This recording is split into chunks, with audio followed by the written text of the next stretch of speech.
intermittent fasting ή αλλιώς διαλυματική νηστεία. Πρωτού πω στο θέμα, να σας πω ένα μικρό συγγνώμη, γιατί έλειπα για κάποιες εβδομάδες και δεν ανέβασα τίποτα στο YouTube.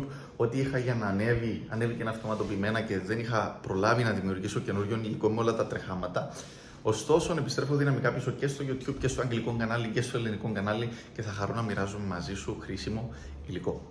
Το βίντεο λοιπόν σήμερα είναι σχετικά με τη διαλυματική νηστεία, η οποία τα τελευταία χρόνια έχει γίνει πάρα πολύ διάσημη και πάρα πολλοί την παρουσιάζουν ως το Άγιο Δισκοπότερο ή στα αγγλικά, όπως μου αρέσει, το The Holy Grail της διατροφής, όταν πρόκειται να χάσεις τα περιττά κιλά. Κάτι το οποίο δεν ισχύει, δεν υφίσταται και ούτε θα ισχύει ποτέ. Όμως θα δούμε γιατί. Προσωπικά λοιπόν ασχολούμαι σχεδόν 2 δεκαετίες με τον χώρο του πρωταθλητισμού στο άθλημα τάικβοντο. Συνεργάστηκα με πάρα πολλούς διατροφολόγους, τους καλύτερους διατροφολόγους τον τότε καιρό, και πάντα ρωτούσα ερωτήσεις όπου και να πήγαινα. Πάντα μου άρεσε να ψάχνω το κομμάτι και γενικότερα ό,τι αφορά τη διατροφή, γυμναστική, επειδή ασχολούμαι όλη μου τη ζωή με αυτούς τους δύο τομείς. Πλέον είμαι και διατροφολόγος γυμναστής, οπότε το έχω ψάξει εις βάθος. Έχω τις απαραίτητες γνώσεις για να καθοδηγήσω και τον οποιοδήποτε. Να πω το εξής. Δοκίμασα το μοντέλο 16-8 που είναι το πιο γνωστό. Για τις κοπέλες είναι άλλες ώρες, είναι 14-10. Έχω δοκιμάσει το 24, έχω δοκιμάσει το 5-2 και έχω δοκιμάσει και το 24ωρο. Πώς λειτουργούν? Το πρώτο είναι εύκολο, για 16 ώρες δεν τρως τίποτα, εκτός τις ώρες που κάνεις την νηστεία τη λεγάμενη, δικαιούσε τσάι σκέτο, καφέ σκέτο, χωρίς γάλα, χωρίς και νερό. Τις ώρες που υπάρχει το παράθυρο της σύντησης και είναι ανοιχτό, μπορείς να καταναλώσεις σε εισαγωγικά ό,τι επιθυμείς. Πάω δίπλα στο 5-2, ουσιαστικά 5 μέρες της εβδομάδας τρως κανονικά, 2 μέρες της εβδομάδας τρως μόνο 600 με 700 θερμίδες. Το 24 που είναι το ίδιο με το 16-8, για 20 ώρες δεν τρως, 4 τρως, δικαιούσε μόνο τσάι, νερό, μαύρο καφέ, και αντίστοιχα το 24ωρο fasting που για 24 ώρες δεν τρως τίποτα, το κάνεις μία φορά όμως την εβδομάδα, δηλαδή μία μέρα της εβδομάδας δεν θα φας απολύτως τίποτα και τις υπόλοιπες μέρες θα τρως κανονικά.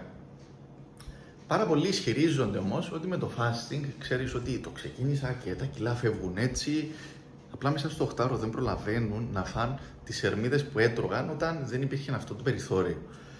Τελευταίες έρευνες έχουν δείξει ότι η διαλυματική νηστεία δεν έχει κανέναν πλεονέκτημα έναντι μιας κανονικής διατροφής που απλά είσαι σε ένα θερμιδικό έλλειμμα σε ό,τι αφορά το κομμάτι της καύσης του λίπους. Οπότε, δεν καίς περισσότερο λίπος επειδή δεν τρως, δεν καίς περισσότερο λίπος επειδή πήγες να κάνεις γυμναστική, νηστικός ή νηστική. Αντίθετα, καίς λιγότερο λίπος επειδή πήγες να κάνεις γυμναστική, νηστικός ή νηστική. Αν κάποιος θέλει εξήγηση να μου γράψει στα σχόλια. Και επιπλέον, στο κομμάτι της διαλυματικής πιστεύαμε, γιατί και ο εαυτός μου είναι μέσα, πίστευαμε τις τότε έρευνες της εποχής πριν 4-5 χρόνια. Λοιπόν, πίστευα ότι η διαλυματική νηστεία έχει ένα βασικό πλεονέκτημα, την αυτοφαγία. Ότι όταν δεν τρως και το σώμα έχει το χρόνο να ασχοληθεί με οτιδήποτε άλλο πέραν της χώνεψης. Και επειδή πιστεύαμε ότι υπήρχε αυτό, θεωρείται ότι ήταν πάρα πολύ δυνατή διατροφή λόγω αυτού. Η αλήθεια είναι ότι αυτό δεν ισχύει και δεν είναι πλεονέκτημα της διαλυματικής.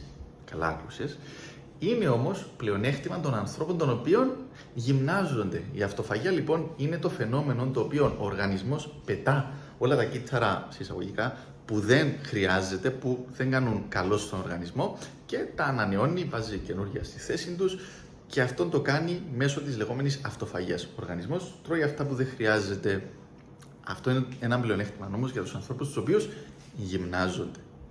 Και σε ό,τι αφορά το κομμάτι της διαλυματικής, όχι σαν μέθοδος, είναι καλό, ωστόσο περίπου 2,5 με 3 ώρες πριν κοιμηθείς να μην καταναλώσεις τίποτε σε φαγόσιμο, ούτως ώστε ο οργανισμός, ναι, όντως να μην ασχοληθεί με τη χώνεψη, αλλά τη νύχτα που κοιμάσαι να ασχοληθεί με την παραγωγή όλων των ορμονών, της μελατονίνης, να παράγει το growth hormone, δηλαδή την αυξητική ορμόνη, και ό,τι άλλο χρειάζεται παρά να ασχοληθεί με τη χώνεψη. Αυτό αληθεύει, αλλά δεν είναι διαλυματική νηστεία αυτό. Αυτό είναι κάτι που θα έπρεπε να κάνουμε με όποιο διατροφικό μοντέλο και αν.